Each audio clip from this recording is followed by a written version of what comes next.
And now, let me welcome to the stage Fogh Rasmussen, our host, and also the founder and chairman of the Alliance of Democracies Foundation. And joining him, Mark Scott, chief technology correspondent for Politico. Come on over.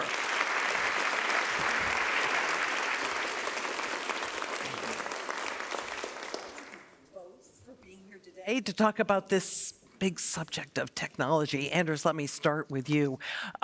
How did you come to see the role that technology can play in defending democracy, and what role do you see it playing? Yeah, actually, it's closely connected to the start of the Copenhagen Democracy Summit back in 2018.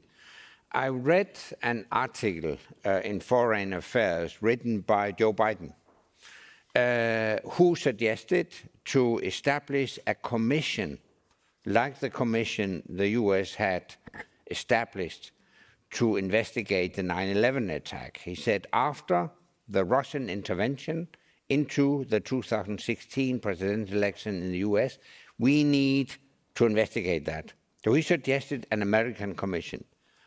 I said, okay, this is not just an American challenge. We also have a challenge in Europe. So I called him and suggested a transatlantic commission. And we did that.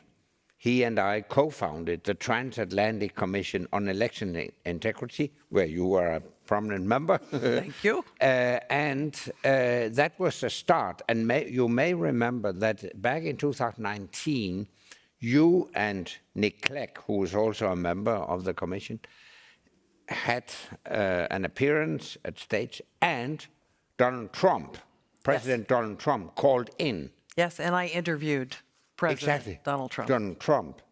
That was fake news. Yes, it was an artificially generated image of Donald Trump. Absolutely. That was the first example. And at that time, that was really, I would say, the birth of technology, of the use of artificial intelligence used in politics. If I may, I would add a recent example that shows how fast it has developed. Recently, the Danish Prime Minister was subject to a similar event. Background is, the Danish government has taken a very unpopular decision to abolish a special Danish holiday called the Great Prayers Day. It has been abolished. So now, all of a sudden, the Danish Prime Minister appeared, suggesting that based on the great success of the abolishment of the Great Prayers Day, she would now suggest to abolish Christmas and Easter. And it was so professional that you couldn't distinguish between the real Prime Minister and this fake Prime Minister. It shows how fast it has developed. Now, the opposition declared this was fake news, so far so good. But it shows how important artificial intelligence has become in political debates. So AI can be used to craft incredibly specific forms of disinformation and to distribute it. We certainly have seen hacking of election systems, and we've seen surveillance and facial recognition used against, let's say, the Uyghur population in China as a form of repression. Mark, are there also some positive ways that technology can be used? The doomers versus the boomers, if you will. Yes, of course there are. There are but ways. You looked like you had to struggle to come up with that. I mean, I spend a lot of my time looking at the bad use case scenarios, like the deepfakes, the sort of the disinformation actors, etc. But we could also look at the use of AI in monitoring elections, blockchain technology to make sure everything is safe. There are a myriad of ways, positive ways that tech can be used. I suppose there is a legitimate fixation on the bad case scenario because it's more fun to write about, to be frank, from my perspective, but also it's more to raise awareness within populations that, what is out there, right? And so if you have the case of the deepfake here in Denmark, and that got a laughter in the audience, that is going to get people's attentions more than me discussing sort of the sophisticated techniques of AI to maintain election security. That just sort of turns people off. So part of this is about trying to balance the legitimate, but I would suggest overblown hysteria around AI with what's really going on, and also some, as you say, some of the positive cases for tech. You know, it occurred to me as I listened to Nico Jaspers talk about people's aspirations for democracy, that a lot of the things people want could be delivered through technology. They want healthcare. They want education.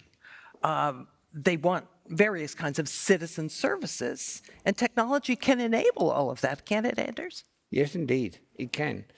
And even when it comes to democracy, we can use new technology in creative ways to strengthen democracy and strengthen the control of voting process, etc. Actually, later this morning, we will listen to tech entrepreneurs from emerging democracies telling stories about how they have created new businesses focused on using emerging technologies to improve the democratic processes. So yes, it can be used in a positive way. So I think the challenge is to take decisions and create frameworks where we ensure that new technology is used to strengthen and improve freedom and democracy.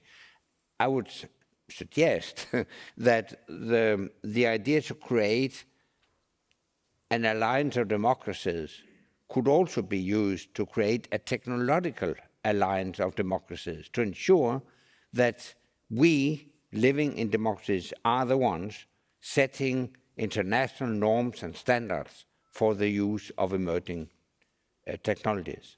Before we go on, let me mention that we will take audience questions. So if you guys have some, put them into the computer system. So, Mark, I hear a lot about this idea of creating international regimes and that hopefully democratic nations will set the norms. Is that realistic? Is China going to buy onto a framework that we've created? So the example people always give is sort of the maritime law. And in terms of there are places where we have come together as a globe to set the standards. To my point, that took 50, 60, 70 years. I would already argue that we're living in a so-called splinter net, where it is not just the West, democratic countries versus China. I would argue Europe is separate now from the US, which is separate to Brazil, which is separate to South Africa, which is separate to yada, yada. And so I think in terms of trying to set global standards, that at a very baseline can happen. There is a precedent in the United Nations for that to happen. Unfortunately, because geopolitics and tech have so intermingled and technology moves very quickly, to your deepfake example from 2019 with Donald Trump calling in to now where the tech stands, we can't wait that long. And so I think what you're seeing both with, say, within the European Union, moving ahead with its own digital regulation, even with the US and the White House recent executive order on artificial intelligence, countries themselves or even regions like the EU are moving ahead. Will that then lead to a coalition of like-minded democracies? Potentially. But as we've seen between the US and EU, arguably the two closest blocks, if you will, of democracies, they still fight over this stuff. And so in terms of where do you draw the line? Do you wait for that alliance or do you move ahead? So far, as of 2024, people are just moving ahead because they don't want to wait for some sort of global alliance. Because a lot's at stake. Anders, did you want to jump in on that? Yeah, in a way, I agree with you. We see, in a way, a splintered world, but I think we are approaching a new world order with two camps. We have an autocratic camp led by China, we have a democratic camp led by the US. And I think the democratic countries belonging to the democratic camp should reinforce their cooperation and set international norms and standards. That would mean less interaction between the two groups, but more interaction within the democratic group. I agree, we can't wait, we have to move forward, but I also think the Europeans and the Americans should join forces instead of creating tensions across the Atlantic. Mark, there is something called the US-EU Trade and Technology Council. Talk to us about what that is, what it does, if it's effective, if it's a possible way forward. Of course, yes. So that's been going for about 2.5 years. It is a biannual meeting between Antony Blinken, Valdis Dombrovskis, and other senior EU-US officials. They get together. They are, to your point, trying to create linkages between primarily mid-career officials, so take out the politics, focus on like the actual policy, which is my jam. It's been somewhat effective, mostly to rebuild relations that kind of went very south during the Trump administration. I agree with you in terms of the US, arguably, the leading democracy in the world should lead this. But I then ask, what happens in November if a certain Republican candidate wins the presidential election? And what I've seen here in Europe is people don't want to wait anymore. There is a sense of, yes, the US is there, yes, there is leadership required, but you could argue on tech and digital, the US is decades behind where other democracies stand. And so I think part of this is a dichotomy between the US being home to Google, Meta, Amazon, yet in terms of rulemaking and global rulemaking, it is significantly behind where Europe is right now. We have some questions from the audience. Let me get to at least a couple. How can the legal framework keep up with the rapid pace of technology without squashing out the latter? I'll Mark? take that. It can't. Rules always lag innovation. That is not a tech issue. That you could look at biopharma, you could look at the defense industry. This is how this works. The question then becomes innovation versus regulation. There is a balance that I think the Europeans are trying to meet. The Americans are taking a different approach. The Chinese are taking a different approach. But in terms of the regulation keeping ahead of innovation, that's never been the case. I think we just need to be aware, conscious of that, and then respond in real time as quickly as we can to meet the needs of citizens who are frankly scared of AI and these other new forms of technology. Here's another one. What do you think of the argument that tech companies in the West became very political and are viewed as very left-leaning? Will that reduce people's trust in technological institutions? Anders, do you have a thought on that? I don't know if these companies as institutions are in particular left-wing. Well, I think they are platforms used by ordinary citizens. I don't think we could accuse the companies as such being left-leaning. In general, also in connection with what you just said, I think we in Europe should also be concerned about being the big rule-making institution, while the US is actually, as you said, they are home to those big companies. Maybe in Europe we should be more focused on how we can create new tech giants instead of just make rules. Mark, if I could follow up on that, the argument that I've often heard is that the rules in Europe actually make Europe less innovative. Would you agree with that?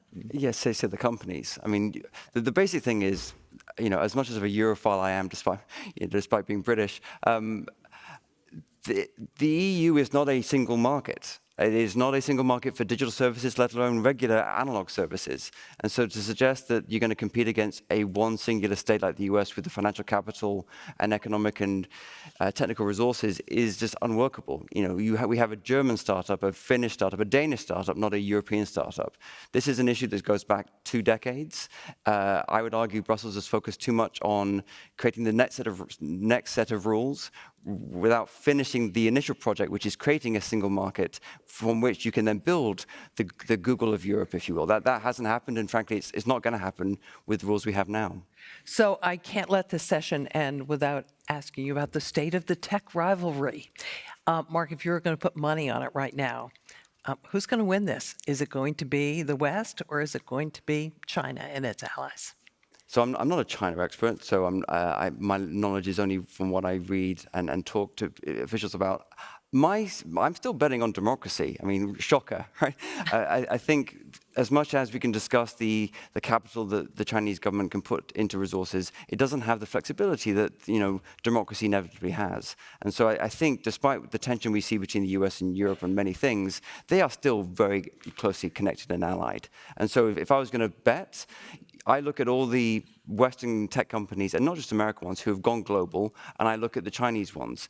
Arguably, the Western ones are still more global than the Chinese ones who focus primarily on their domestic market. So in terms of betting, I'm doubling down on democracy. Anders, I presume you'd make the same bet, but what are the implications if that's not correct? What are the implications if China comes out on top in the geopolitical competition over technology? Xi Jinping has clearly outlined his vision to be the dominating factor by 2049, which is the centenary of the establishment of the People's Republic of China. So that is the Chinese ambition, and the consequences for all of us would be less freedom, less democracy. So we have to win this race.